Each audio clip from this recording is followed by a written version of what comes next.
All right, welcome back to the Vault Report. I'm here with Loyola Chicago head coach Drew Valentine. How we doing? How's the summer going? And also happy belated birthday. Appreciate it. Summer's going good. We haven't got our guys here yet, but it's been pretty good. Um, been able to kind of get our thoughts together in some ways with some things we want to do for next year and been able to see my family a little bit. So it's been good so far. Awesome. No, and you guys attacked. You look at last season. I know we talked about it at the end, but obviously the success, the turnaround you guys had in just 1 year. Your second year in the conference, but just having that success and going into the portal. How vital was that for you as something that you're not just selling the staff and the program. It's also the results were there, but to have that success leading into the portal and you guys were able to kind of attack it early in terms of getting early commitments. Yeah, I think it was super important. I mean, we can talk about the portal, and I'm going to get to it because I'm excited about those guys that we got. But like, none of that happens, and like, we can't talk about the success that we're going to have moving forward if we don't have young men that are a part of our program that want to, stay with a part of our program. And we've talked about like our culture a lot and how strong our culture is, and that being the reason why people, our best players don't leave here. But in reality, it's just we've got some special young men. Like, your culture can be as good as, you know, you want it to be, but unless you have people that really, really believe and find value and are about the right things in college basketball and college athletics nowadays, like you don't get to that point. So Des Watson, Miles Rubin, Jaden Dawson, Jalen Quinn, Sheldon Edwards, those guys coming back and those guys being bought in allowed us to build a roster that we feel like can compete for championships this year. No doubt. And actually, I'm not practicing what I'm preaching. I'm always talking about that. Obviously, how, it's easy, as you said, to kind of focus on transfers, but obviously retention is still, I feel like the lifeblood of programs. And as you mentioned, you talk about, I know you just briefly talked about them, but just at the end of that season, how have those conversations, if at all, changed because of the portal with the guys? Because that, as you mentioned, and we'll talk about them, you got a lot of dudes coming back. Is there a lot of questioning, as the season ends, kind of with them one on one, or you feel very comfortable with this group that that wasn't going to be an issue, once the season came to a close? I felt pretty comfortable. I mean, obviously, you never know what could happen or what outside factors could be involved that as a coach you don't have control of. But I feel like I've got decent relationships with our guys. I feel like I actually know them a little bit as human beings. Um, and I think we're pretty honest here with what goes into your responsibilities out there on the floor, how much you're impacting winning, and the direct nature in which our staff and myself we communicate. So I think the guys understand my vision for them. They understand the vision of our team, and I think people take a lot of pride in this place and wanting to do it better than the guys that were before them or continue on the legacy of the guys that came before them. And we had great leadership this year with our older guys and Braden Norris, Phil Alston, and Tom Welch in particular that led us as guys that were here for multiple years and had a lot of pride in the program. And I think our returners have that same type of energy. And hopefully that continues. I know hopefully, they've got a couple years left, but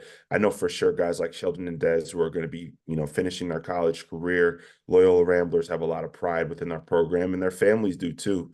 Obviously they're the guys individually, but they don't get to having those values without a great support system and the right people around them. And so we really value great families here as much.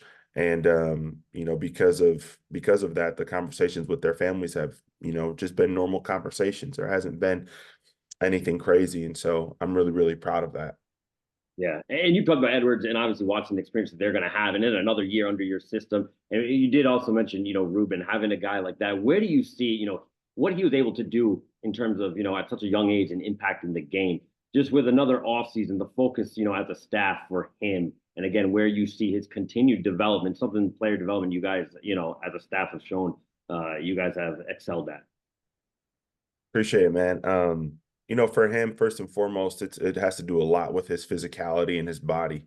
Um, he's a guy that has really a lot of bigs, man, like they don't love basketball. They kind of just play because they're big, like they don't put the work in. They're not committed every day like the guards and wings are, because it's not fun to shoot a million hook shots or do a million drop off dunks. It's just, but like Miles is like, from a mindset standpoint, he's old school like that, where he finds value in the process and enjoys the process and has a work ethic. Again, given by his parents. He had an older sister that played collegiate basketball at Arizona State and Illinois. So, um, he has put a lot of work into his body. That's why he was able to play as a freshman, because he was even thinner, obviously, in high school. And he's added, 5 to 10 pounds since the season got over with. And his physicality, with that, strength, is going to be really, really important for him. And then obviously just continuing to grow his skill set. He's got an extremely good touch. And he's got a better IQ and feel than you would think, just, kind of looking at his archetype or profile of his player. So as much as he can get caught up in from a physicality, athleticism, speed standpoint, be able to, handle what it takes to do that at a championship level with that level motor, he'll be able to show his skill set. And so just continuing to grow that, but really, really add on to his body and physicality. And with the portal, so talk a little bit about Turner guys, but I look at recruiting classes now. It's kind of the transfer portal class and obviously the incoming. Before the portal class, I feel like maybe because you guys were able to quote unquote strike early in the portal, and the attention that's given to that, kind of maybe can overshadow sometimes what you have incoming in terms of freshmen. Freshmen still come into programs, and are very and can be very successful. And you guys have, I believe, the top class in the Atlantic 10, top 50 according to most sites. Just that incoming class, the importance for you, in building your program to still recruit high level freshmen that can come into your program and grow. Yeah, it's always going to be important. We're not going to be a place that's just strictly transfers. We're never going to be a place that's strictly freshmen. So we're gonna be a blend. And I think, this year was a great example of that blend.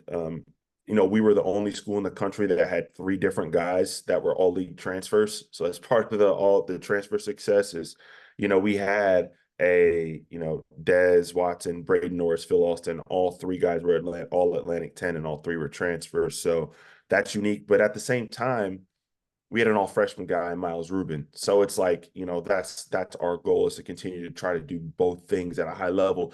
I love our high school class. We've been doing, like I said, a lot of, with our staff, a lot of, planning for this year and trying to figure out what differences, what changes, all that, just, stylistically. And, I went back through and I was watching some of their stuff from this year, and I'm like, man, these guys are pretty freaking good. We had 2 guys that signed in the fall, Jack Turner and Braden Young. Jack Turner, 6'3", 6'4" guard, he's grown, won a state championship in California. He's a sniper. We see him kind of going in that, Sheldon Edwards type of role as his career, goes forward. Braden Young is a 6'9" pogo stick athlete that, can switch defensively, but also protect the rim, catch lobs, kind of hopefully similar to like what Miles is doing, but Braden has shown the ability to knock down threes. So we're hoping that he can do that one day. And then the last 2 guys that committed, Safe Hendaway and Daniil Glaskov, are just 2 high level talents. I mean, Daniil's got a college ready body and frame right now. He's 6'5", 210, 215, handles it, can get to spots, defends, shoots it. I mean, he's pretty good. And then Safe is just a jack of all trades, and his like development curve has been insane, how much better he's gotten over the past like 6 to 8 months even. And that was what made us so excited about him at 6'8", 6'9". He's, almost like a point forward. He can play anywhere from 1 to 4, can really, really pass it, and he's improved as a shooter. So really, really excited about our high school class, and think that those guys can really help us from day one and also long term. Absolutely. And with that blend, as we mentioned, the transfer portal obviously gives coaches, you guys, an ability to, continue to compete and bring in experience along with the youth. I believe Justin Moore, correct me if I'm wrong, I think he was one of the first commitments for you guys, but just, kind of quickly run through, what the focus was for you guys, heading into the portal, and then, the guys you were able to bring in. And again, I'm sure your staff like this too. You were able to kind of form your roster, relatively quickly, which I'm sure is a great thing, heading into summer, so you can focus on, building the skills, not the roster. No doubt, no doubt. Last year we really had a focus on our physicality, our athleticism, and that allowed us to win the game, and that really created an identity. And even like how we were at our conference meetings last week, or 2 weeks ago from now, in Naples, and just talking to the other coaches and just hearing them talk about our physicality, our defense, and how tough we were to play against last year. We could have kind of went a couple different ways, right? This offseason, but that's kind of been the way that we've had success here is, versatility, physicality, athleticism, toughness, mindset, all those type of things were kind of what we were looking for. Now with Justin, we needed somebody, what our team is really going to be focused on this year, what our coaches have identified as something that's really important is how we're on like this race to maturity, concept. Like, how quickly can this group grow up and be like grown men, and the way that they do everything, because that's what we're missing from, just from last year's team. You had Braden Norris, that was your point guard for 5 years. And so like, you've been through the wars with them. Tom Welch had played every single role, and you knew what he could do. Phil Alston was going into his second year, so you kind of knew what to expect. And then, the guys that we brought in were all the other three, besides Dez, the other three seniors were, all super mature guys that were 24 years old, and that were like talking to grown men from day one. And this year's a little bit different. And so like, how can we get to be a mature group in everything that we do? How fast can we get there? How fast can we click? And so Justin, I think, has a great poise to him. He does not get sped up when he's out there. He's extremely good in ball screens. I saw Coach Spiker from Drexel last week, and he just talked about how Justin's been working out with their team now this spring, and he's even gotten better playing in screening roles. And so having somebody that can create out of those and, kind of open up the floor with shooting around them, cutting around them, and lob threats around them, and just kind of be an offensive engine is something that we wanted at that point guard position. And we recruited Justin hard from the get-go, and we were excited that he was all in from the jump.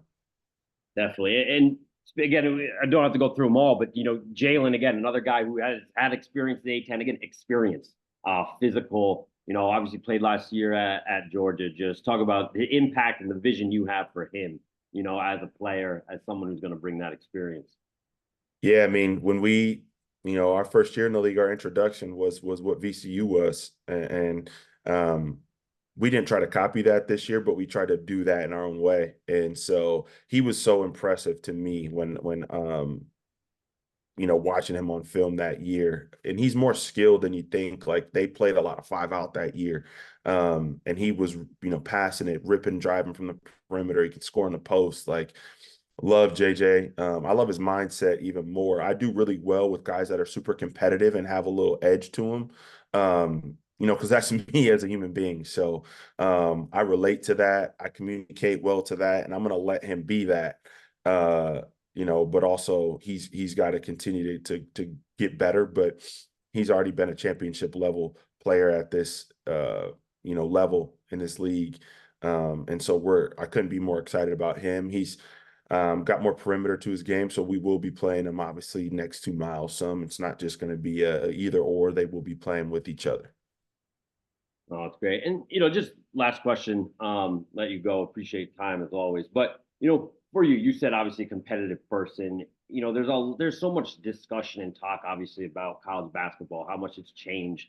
It's funny, I study and also teach, ethic courses in different fields as well. And I feel like even college basketball right now, right? There really isn't a playbook right now because of some of the openness.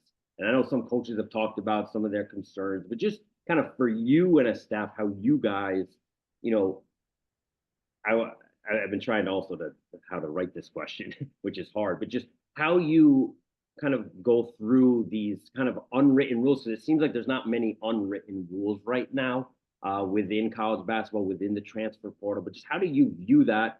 Do you enjoy the process? And again, just how do you view this kind of changing landscape? Always different rules going on. I love people. I love recruiting. I love coaching basketball. Um, that's I feel like if you're gonna just sit here and complain and mope, then like you need to go do something different. I think you need to try to, the rules are what they are right now, and just try to find a way to be okay at it. I'm not um, James Naismith. I don't know everything. I say that to you almost every time we talk. I don't know everything. I don't try to act like I know everything. Um, I don't think I'm the best coach in the country, but I try to just be real, and I try to work my butt off. And so within those parameters you're given, just do that. And I think everything will take care of itself. But the reality is we need some guardrails. We need some better framework, because there's no other sport in the world where there's year to year free agency. Um, because that's basically what we're doing every year, is just year to year free agency with no salary cap, with I mean, there's no guardrails on this at all. So, um, they need to at least give us some framework to work with, and then we can try to do our best when we get those rules to operate our best within those rules. But, for me as a young guy in this profession, I want to do this for a long time.